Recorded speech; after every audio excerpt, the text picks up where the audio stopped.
I like Sonic Heroes. It's one of the first games I ever remember having played, so seeing it get more love nowadays puts a big smile on my face. But one aspect I don't see being spoken about as much regarding Sonic Heroes is its graphic design. So let's talk about it!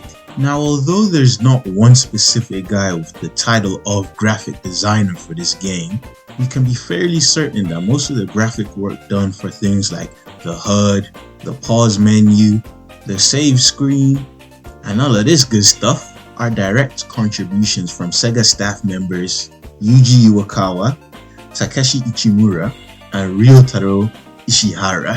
Jeez, how accurately I pronounced those names! All three were credited as menu artists, but I'm fairly certain they probably did all the graphics.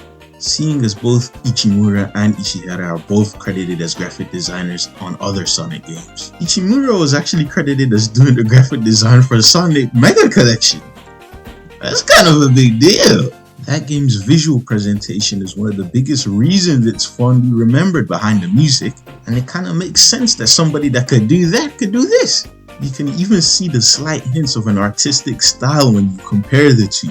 What sticks out to me the most is how Ishimura puts a nice gradient over his font, as well as an outline around it, to give it that juicy feel. Another thing I noticed is how, even more so than other video games, Ishimura seems to like to frame a lot of his on-screen information in these windows that look very similar to computer tabs. He even carries over the screenline motif from the adventure games. On the main menus, I can see a controlled effort to harken back to the old Mega Drive games and their graphic design.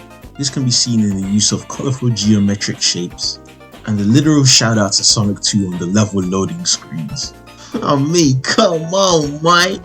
There's blood right there. But enough of the formalities. You seen the title? Do you know how much of your life you owe to this game, bro? I don't think you understand the weight of influence Sonic Heroes had on the rest of the franchise. But it's okay. That's why I'm here today.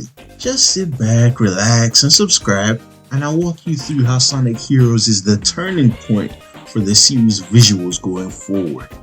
As a jumping off point from strictly just talking about the graphic design, I want you to have a look at this. You don't think about this very often, do you? But the hit ring actually originates from Sonic Heroes. Its design gets tweaked ever so slightly in future games, swiftly replacing Omochami's fat mouth. Get your ass up on out of here, boy!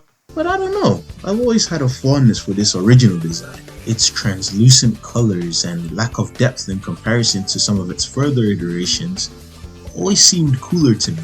It becomes the programmer's direct line of contact to the players for the rest of the series from here. Without Sonic Heroes, you wouldn't know anything! Another gameplay mechanic that I would add to Sonic's iconography is the rainbow rings. Isn't that weird? I always assumed that these sorts of things came from the adventure games, but when I stop and think about it, they are all introduced in Sonic Heroes. Such a striking visual.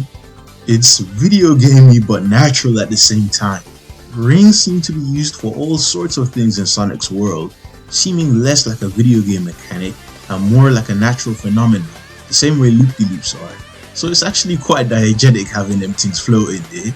I also like the font of the points that you get when you pass through them. The font is actually called G2 Sans Serif and the style is Ultra. It's actually a Japanese font. You can't download it outside of Japan, which I didn't even know that was a thing. I didn't know there was some fonts that are region locked. That's Sonic Heroes. You didn't know anything! While on the topic of rings, the Gold Ring's design is much closer to its more recent iterations than it was in Sonic Adventure 2. Or even look at the design of the dash panels and the launch panels. It's so close to what it looks like nowadays. You can see where I'm coming from when I say Sonic Heroes is the turning point at which the series begins to really consolidate its visual direction going forward. This is to a very huge degree as well. Take for example the fact that the mainline games will stop using illustrations for key art after this. I take that one a little bit more personal, but I assume that decision was made to fall more in line with industry standards. To me, that's kind of cap though, because even to this day, Pokemon, the biggest franchise in the existence of life, still use illustrations for key art. Sly Cooper, which would have been a direct competitor for Sonic Heroes at the time, uses 2D illustration for key art. In Japan, all the Ratchet and Clank games actually used 2D illustrated art.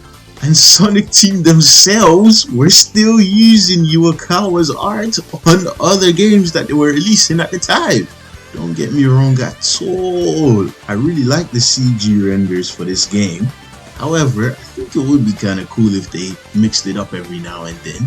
One thing that was a major part of the series' identity up until recently was Seaside Hill. After Sonic Heroes, Sonic Team uses Seaside Hill similarly to the way that they use Green Hill nowadays, making appearances in Mario and Sonic at the Olympic Winter Games, Sonic and Sega All-Stars Racing, Sonic and Sega All-Stars Racing Transform, Sonic Dash, Sonic Generations, and Sonic Team Racing. That's a lot of damage! If it was me and somebody just came out of nowhere and just took my job, just took what I'm known for like that, I'd be kind of vexed. But even though modern Green Hill has made Seaside Hill obsolete, you can see how it influenced Green Hill's modern interpretation. Before Seaside Hill, Green Hill Zone was very geometric. The dirt is smooth and the checkerboard pattern is very deliberate. But Seaside Hill's checkerboard pattern is supposed to be less surreal, looking more like an irregular rock formation, a trait which New Green Hill inherits. The list goes on and on, you know. Supersonic spikes turn upwards in all the mainline games from here going forward.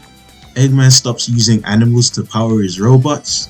Even though some of these aspects can still be found in spin-offs after Sonic Heroes like Sonic Rush for example, they eventually become phased out as time goes on. So I think that pretty much makes my point. If this game didn't exist, you wouldn't even be born. You wouldn't even be here right now, man. Anyways, thanks very much for getting to the end of this video. If you liked the video, go ahead and give it a thumbs up. If you didn't like the video, subscribe. It don't hurt nobody. Leave any of your thoughts or opinions in the comments down below, and I'm gonna see you in the next one. God bless.